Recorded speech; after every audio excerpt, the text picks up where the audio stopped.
Mathis Clouet, c'est cet entrepreneur, il a 21 ans et il fait plus de 200 000 euros par mois avec sa stratégie de contenu pour son business. Il vient de sortir une vidéo dans laquelle il dévoile toute sa stratégie de contenu, donc on va l'analyser ensemble. Je vais réagir à tout ça. J'ai noté pas mal de choses super intéressantes, vous allez voir. Et malgré le fait que c'est un entrepreneur très successful, il a une très belle Porsche GT3, vous allez voir qu'il fait quand même beaucoup d'erreurs, des erreurs qui, si vous n'êtes pas à son niveau, peuvent vous coûter très cher. Donc, dans cette vidéo, on va voir ce qu'il fait très bien, ce qu'il pourrait optimiser et comment l'appliquer à votre business. Pour me présenter rapidement, moi, c'est Arthur Moza. Je suis expert en création de contenu pour les entrepreneurs afin de vendre davantage et de faire du contenu qui ne fait pas juste joli. Donc, c'est parti, la vidéo est juste là. On va regarder ça directement. Je vais vous montrer comment est-ce que vous pouvez convertir des leads, même avec très peu d'abonnés, et comment faire en sorte que le moindre lead que vous obteniez, vous puissiez le convertir. Donc ça, c'est très vrai et c'est un peu une idée reçue que les débutants ont, c'est que tu es obligé de faire des millions de vues pour faire beaucoup d'argent, alors qu'en fait, c'est justement l'inverse. Aujourd'hui, Mathis Clouet, il a 10 000 abonnés, il fait des vidéos, on va voir tout de suite, qui font entre 2 000 et 8 000 vues, mais si à chaque vidéo, il fait ne serait-ce que 10 ventes à 5 000 euros, ça fait déjà 50 000 euros. Il y a plusieurs parties sur mon Instagram. La première partie, c'est la partie story à la une, puis la partie post, et ensuite la partie CTA, conversion. Ah, là, il y a une petite maladresse, je ne sais pas si c'est volontaire, mais dans l'ordre des différents éléments, il a dit d'abord les stories à la une, ensuite les posts et enfin le call to action dans la bio. Sauf que le sens de lecture d'un compte Instagram, c'est on part de la photo de profil pour identifier la personne, on lit la bio plus ou moins en diagonale selon si elle est intéressante ou non. On arrive sur les posts parce que c'est ça qui va capter l'attention. Et enfin, on va aller se perdre dans les stories à la une pour en apprendre plus. Et ça, c'est très important de comprendre le sens de lecture parce qu'il y a un ordre très spécifique à suivre. Quand tu fais un appel de closing, tu peux pas commencer par pitcher ton offre. Vous avez évidemment les stories clients, sides. Ça, c'est les stories prom. On va voir justement comment est-ce que je les utilise après. Donc, malgré le fait qu'il fasse énormément d'argent, son profil n'est pas du tout optimisé, que ce soit son pseudo, il y a beaucoup trop de call to action, sa bio est mal organisée, le lien, etc. Donc, on va essayer d'optimiser un petit peu tout ça. Déjà, en commençant par son pseudo, Mathis, trait du bas, CLT. C'est difficile à écrire, c'est pas très bon pour le SEO et ça fait pas très professionnel. Et ce que je conseille vraiment à tous les entrepreneurs quand ils créent un compte, c'est de faire au plus simple. Prénom, nom. Parce que comme ça, quand tu vas le dire à l'oral, la personne, elle saura directement le retrouver. Et d'ailleurs, avant de poster cette vidéo, j'ai prévenu Mathis pour qu'il le prenne justement. Et d'ailleurs, il l'a changé. Donc aujourd'hui, ce problème n'est plus d'actualité. Ensuite, la partie CTA, conversion. Ouais, ensuite, sa bio n'est pas du tout optimisée. Sa première ligne, il y a de la friction parce que tout est en anglais et il touche le marché francophone. Évidemment, c'est du B2B, donc ils sont censés comprendre, mais ça donne pas forcément envie de lire la bio. Et si on connaît pas The Ecosystem, ça n'apporte pas d'informations sur le type de service qu'il propose. Ça veut dire on est obligé d'aller voir son compte professionnel. Ensuite, il va mettre un call to action, DM scaling pour recevoir ma méthode. C'est beaucoup trop tôt parce que du coup, on ne sait pas ce qu'il propose comme service. Il va le faire juste après. On scale ton business high ticket, mais ça vient trop tard. On donne le contexte avant de faire un appel à l'action. La troisième ligne, il y a beaucoup de choses qui vont pas. Il mélange contexte et preuve sociale, alors que c'est deux étapes ultra importantes qu'il faut isoler. Et là, les deux étapes ne sont pas optimisées. C'est-à-dire, on scale ton business high ticket. Ok, c'est littéralement ce que proposent quasiment tous les business sur le marché. Même moi, je scale ton business high ticket grâce à la création de contenu.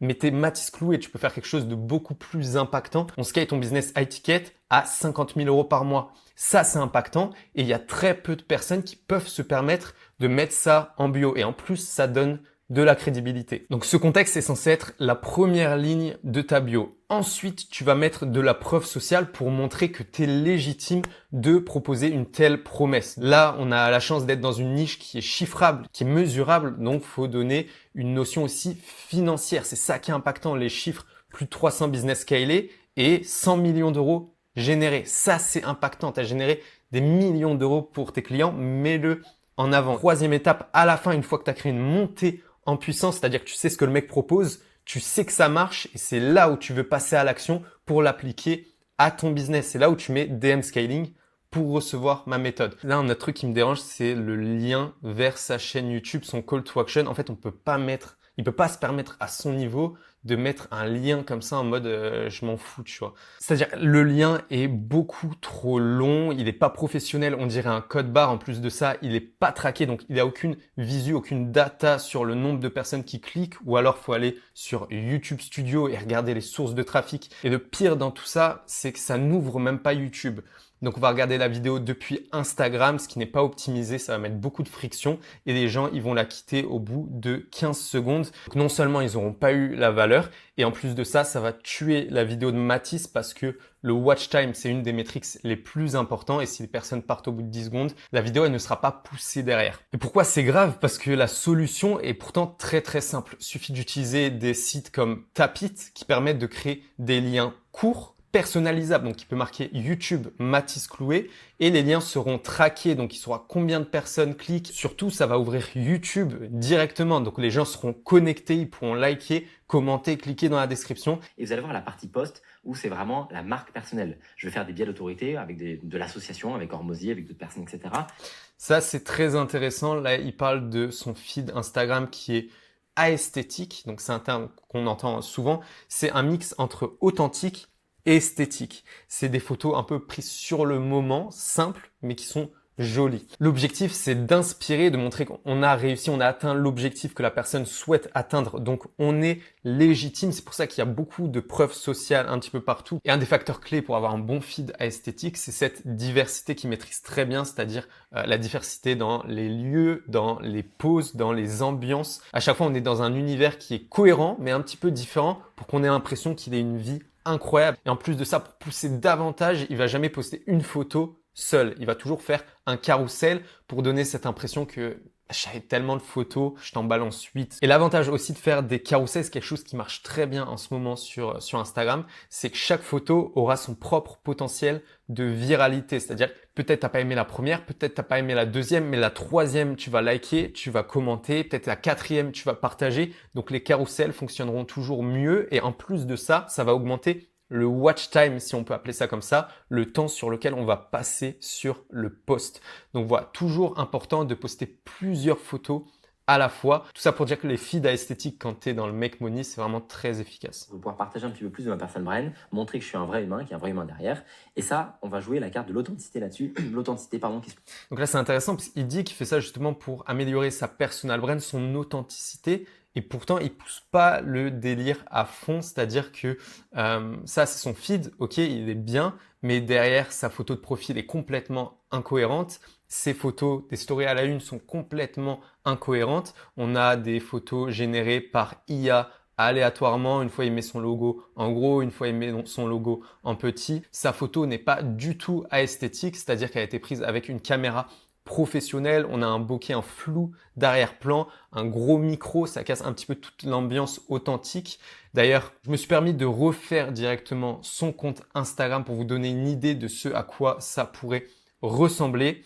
Donc voilà le résultat, c'est beaucoup plus court, beaucoup plus impactant et derrière il aura un meilleur taux de conversion. Si on compare donc le pseudo Mathis Clouet, une photo de profil plus esthétique, plus authentique avec une bio aussi plus simple, plus cohérente. J'ai pas mis à 50 000 € par mois parce que je pense que c'est très important pour lui d'identifier son compte pro. Également, j'ai enlevé le groupe de discussion, j'ai enlevé l'onglet repartage qui est en trop. J'ai changé cette photo qui n'est pas la plus impactante, je l'ai remplacée par celle-ci et j'ai aussi changé les photos de ses stories à la une, donc comme j'ai dit qui était un petit peu impersonnel pour des photos cohérentes avec le sujet de la story. C'est-à-dire, story side notes, c'est des conseils, j'ai créé une ambiance de travail. Story client, je l'ai mis avec des clients. C'est logique, c'est des photos esthétiques. Voilà, et j'ai enlevé le hashtag 15, hashtag 16, hashtag 98 parce que ça donne pas forcément envie de cliquer dans le sens où personne ne commence une série par l'épisode 19. On a envie de commencer une série par l'épisode 1.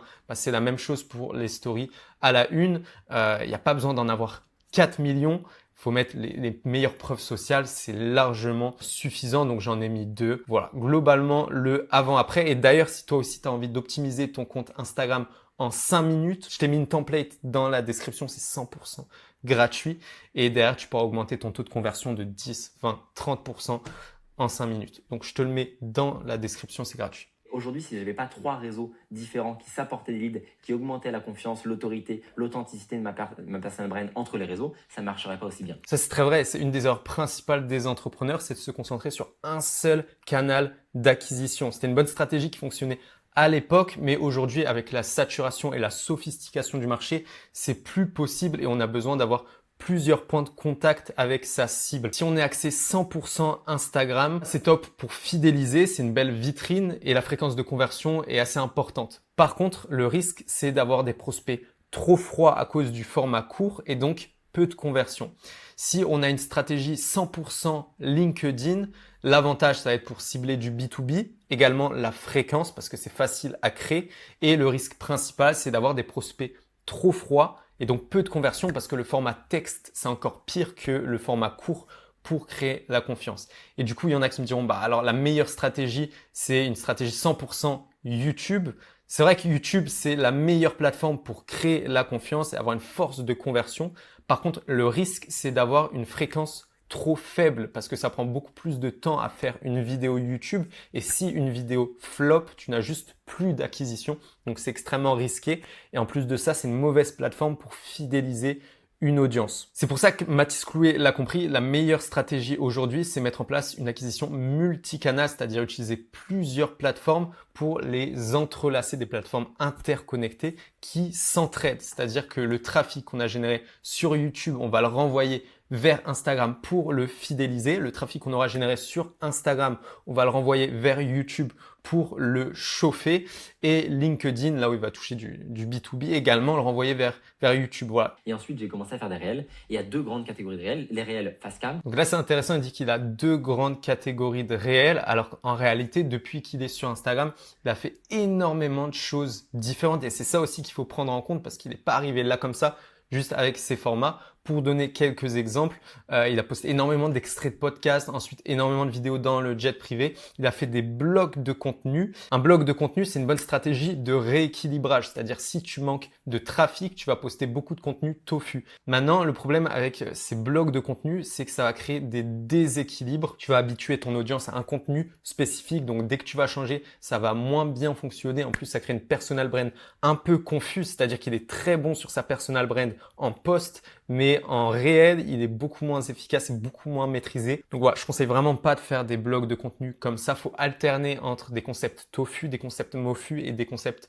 bofu. Et ensuite, des réels qui vont être plutôt écrits, en fait, réel post, valeur brute, où je vais juste mettre directement une écriture sur une vidéo ou carrément même sur juste un fond bleu et je vais mettre en vidéo sur CapCut. C'est aussi simple que ça. Alors c'est intéressant parce que c'est pas aussi simple que ça. Au contraire, c'est extrêmement bien pensé. Pourquoi? Les réels durent 4-5 secondes, ce qui est beaucoup trop court pour lire le texte en entier. Du coup, on va devoir le visionner plusieurs fois et Instagram va pousser le réel parce qu'ils vont se dire bon, ils vont kiffer alors que c'est juste qu'on n'a pas eu le temps de lire le texte en entier. C'est extrêmement important que les gens comprennent qui vous êtes, même si vous n'êtes pas là pour raconter votre vie. Ils ont besoin de voir qu'il y a quelqu'un derrière parce que les gens vont plus aujourd'hui acheter pour ce que vous êtes vous que ce que vous apportez au niveau de votre offre. Totalement d'accord. Aujourd'hui, les gens achètent autant pour la personne qu'il y a derrière le produit que pour le produit lui-même. C'est pour ça que c'est super important de développer sa personal brand et c'est un des travaux que je fais moi avec les personnes que je suis. Et c'est ce que j'avais dit à Gemeos de faire. Donc Gemeos, c'est une boîte qui crée des sites internet et ils avaient une image un petit peu corporate, un peu vue et revue.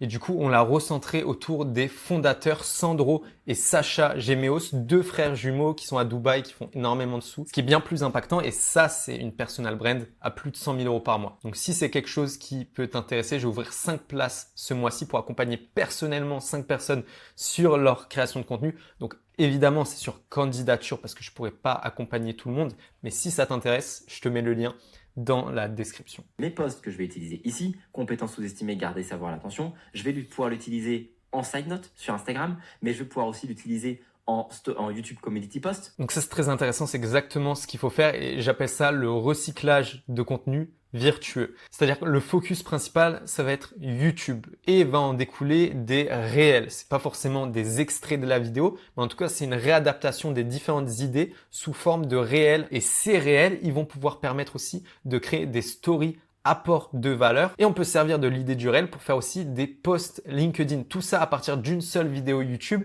Et ce qui est intéressant, c'est que chaque contenu pourra rediriger vers la vidéo YouTube initiale qui sera du coup cohérente avec le sujet. Ce que je conseille à tout le monde de mettre en place quand on fait en tout cas de l'acquisition multicanal. Ça, c'est ma chaîne YouTube que vous pouvez voir. C'est ma chaîne YouTube sur YouTube. J'ai également une chaîne de podcast avec probablement un très gros... Donc c'est intéressant, il n'en a pas beaucoup parlé de YouTube dans sa vidéo, mais c'est vraiment le cœur de sa stratégie de contenu. C'est ça qui l'a permis de se démarquer. Il a maintenant plusieurs chaînes, donc sa chaîne principale, apport de valeur, et il va créer des chaînes spécifiques selon l'objectif qu'il a.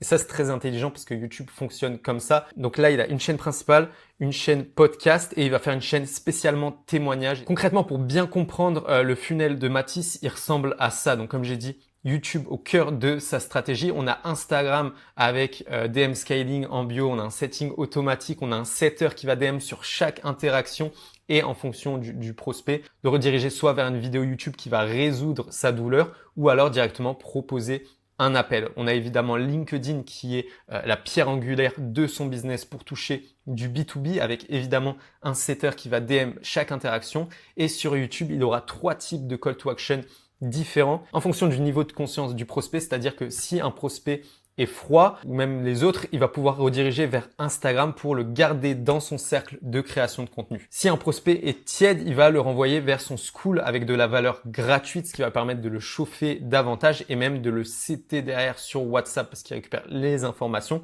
Et si le prospect est chaud, il va directement le rediriger vers sa landing page pour prendre un appel de consulting, un appel de vente. Et bon, je n'ai même pas parlé de la newsletter et j'imagine qu'il y a d'autres choses que j'ai pas forcément vues, mais globalement, ça ressemble à ça. D'ailleurs, si vous aussi voulez gratuitement optimiser votre compte Instagram comme Mathis en 5 minutes, je vous mets la template dans la description. C'est un guide avec tout ce qu'il faut mettre en place pour augmenter votre taux de conversion de 10, 20, 30% sur Instagram. Également, comme j'ai dit, j'ouvre 5 places ce mois-ci pour accompagner personnellement 5 entrepreneurs sur leur création de contenu.